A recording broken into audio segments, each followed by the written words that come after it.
आज की इस चर्चा में आपका स्वागत है।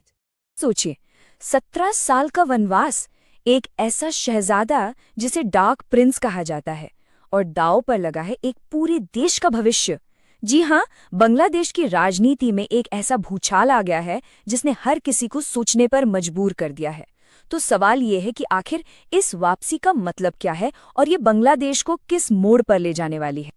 और इन सारे सवालों का जवाब वो जुड़ा है एक नाम से, तारिक रहमान, जिनकी वापसी ने बांग्लादेश के आने वाले कल पर एक बहुत बड़ा प्रश्न चिन्ह लगा दिया है। तो चलिए आज इस पूरी कहानी की एक एक परत को खोल कर देखते हैं। हम शुरुआत करेंगे इस राजकुमार की वापसी से, फिर समझेंगे कि दशकों पुरानी दुश्मनी की जड़ें आखिर कितनी गहरी हैं, फिर देखेंगे बेगमों की जंग की कहानी।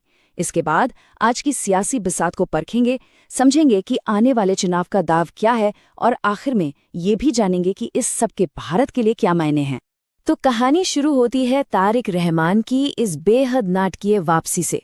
पूरे 17 साल लंदन में गुजारने के बाद उनकी अपने देश में वापसी हुई है। तो आखिर ये तारिक रहमान है कौन? ये बांग्लादेश की पूर्व प्रधानमंत्री खालिदा जिया के बेटे हैं।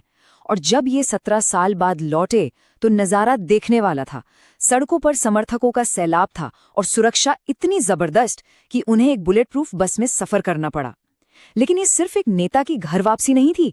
मीडिया में उन्हें एक नाम दिया गया है, द डार्क प्रिंस, और ये नाम ही उनके विवादित अतीत की पूरी कहानी कह देता है।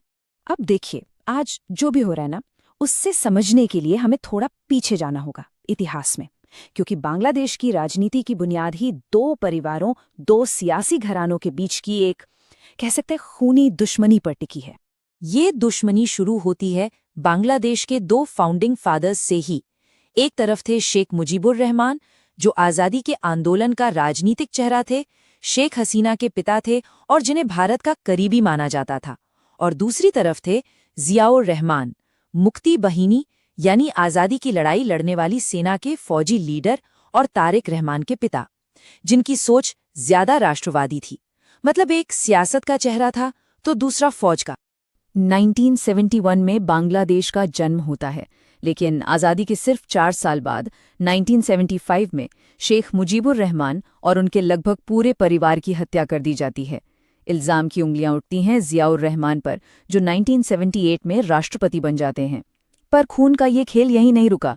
1981 में राष्ट्रपति जियाउर रहमान की भी एक सैन्य अधिकारी के हाथों हत्या हो जाती है। बस इन दो हत्याओं ने दोनों परिवारों में नफरत की वो आग लगा दी जो आज तक सुलग रही है। अब पिताओं की ये दुश्मनी विरासत में मिली अगली पीढ़ी को, और यहीं से शुरू हुई शेख हसीना और खालिदा जिया के बीच की वो मशहूर राजनीतिक लड़ाई जिसे नाम दिया गया बेगमों की जंग। इस जंग ने दशकों तक बांग्लादेश की सियासत में उथल पुथल मचाए रखी। लेकिन इस जंग को समझने के लिए ना, एक बहुत जरूरी सिस्टम को समझना होगा, केयर टेकर गवर्नमेंट, यानी अंतरिम सरकार का सिस्टम। ये बांग्लादेश का एक अनोखा सिस्टम था जिसके तहत चुनाव से ठीक पहले जो भी पार्टी सत्ता में होती थी उसे इस्तीफा देना पड़ता था, और फिर एक न्यूट्रल अंतरिम सरकार बनती थी जो निष्पक्ष चुनाव करवाती थी ताकि कोई धांधली ना हो। पर हुआ क्या? दोनों ही बेगमों ने इस सिस्टम को अपने अपने फायदे के लिए तोड़ा मरोड़ा। 1996 में प्रधानमंत्री खालिदा जिया ने अंतरिम सरकार बनाने से मना कर दिया, तो शेख हसीना की पार्टी ने चुनाव का ही बहिष्कार कर दिया। जबरदस्त विरोध हुआ, दोबारा चुनाव हुए और इस बार हसीना जीत गईं। और अब जरा देखें इतिहास कैसे खुद को दोहराता है। 2024 में ठीक यही काम प्रधानमंत्री शेख हसीना ने किया और खालिदा जिया की पार्टी ने चुनाव का बहिष्कार कर दिया। नतीजा वही, अस्थिरता और प्रदर्शन। और इसी पारिवारिक और सियासी जंग के बीच कहानी में सीधी एंट्री होती है तारिक रहमान की। ये वो दौर था जब उनकी मां खालिदा जिया प्रधानमंत्री थीं। बात है साल 2004 की। शेख हसीना की एक रैली पर ग्रेनेड से हमला होता है जिसमें 24 लोगों की जान चली जाती है। इल्जाम सीधे सीधे तारिक रहमान पर लगता है। फिर 2007 में जब शेख हसीना सत्ता में आती हैं तो तारिक को गिरफ्तार कर लिया जाता है। 18 महीने जेल में रहने के बाद 2008 में जैसे ही वो रिहा होते हैं वो लंदन चले जाते हैं और यहीं से शुरू होता है उनका 17 साल लंबा वनवास। लेकिन मामला यहीं खत्म नहीं हुआ। 2018 में जब वो लंदन में ही थे, बांग्लादेश की एक अदालत ने उन्हें 2004 के हमले के लिए उम्र कैद की सजा सुना दी। तो ये तो थी पूरी पृष्ठभूमि। अब लौटते हैं आज के हालात पर। शेख हसीना के सत्ता से हटने और तारिक रहमान की वापसी के बाद बांग्लादेश की सियासी बिसात आप कह सकते हैं पूरी तरह से पलट चुकी है। इस वक्त बांग्लादेश की सत्ता की बिसात पर 3 मुख्य खिलाड़ी हैं। एक तरफ है तारिक रहमान की पार्टी बीएनपी, जो राष्ट्रवादी है और जिसका झुकाव चीन की ओर माना जाता है। दूसरी तरफ है छात्र नेताओं की नई नवेली यूथ पार्टी, जो पूरे सिस्टम के खिलाफ है और जिसे नोबेल विजेता मोहम्मद यूनुस का समर्थन हासिल है। और तीसरा बड़ा खिलाड़ी है जमाते इस्लामी, एक कट्टरपंथी इस्लामी पार्टी जिसका झुकाव पाकिस्तान की तरफ है। और हाँ, इन तीनों के बीच एक और बहुत बड़ा नाम है, नोबेल पुरस्कार विजेता मोहम्मद यूनुस। वो इस समय अंतरिम सरकार के मुखिया हैं, जिनका काम है निष्पक्ष चुनाव कराना। लेकिन उन पर ही आरोप लग रहे हैं कि वो जानबूझकर चुनाव टाल रहे हैं और यूथ पार्टी और जमात को मजबूत कर रहे हैं, ताकि वो खुद सत्ता पर अपनी पकड़ बना सकें। तो अब जब फरवरी में चुनाव होंगे तो जाहिर है दाव बहुत बड़ा है। हर खिलाड़ी के लिए बहुत कुछ दाव पर लगाए, लेकिन सबसे ज्यादा दबाव तारिक रहमान पर ही है।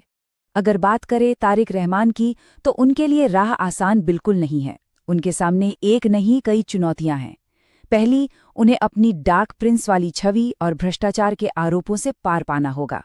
दूसरी, उन्हें इस सवाल का जवाब देना होगा कि जब उनके समर्थक शेख हसीना के शासन का सामना कर रहे थे तो वो 17 साल तक देश से दूर क्यों थे। इसके अलावा उन्हें मोहम्मद यूनुस के समर्थन वाले युवा आंदोलन से भी मुकाबला करना है। और सबसे बड़ी चुनौती, एक बंटी हुई जनता को सिर्फ पुरानी दुश्मनी की कहानी नहीं, बल्कि भविष्य के लिए एक नया विजन देना होगा।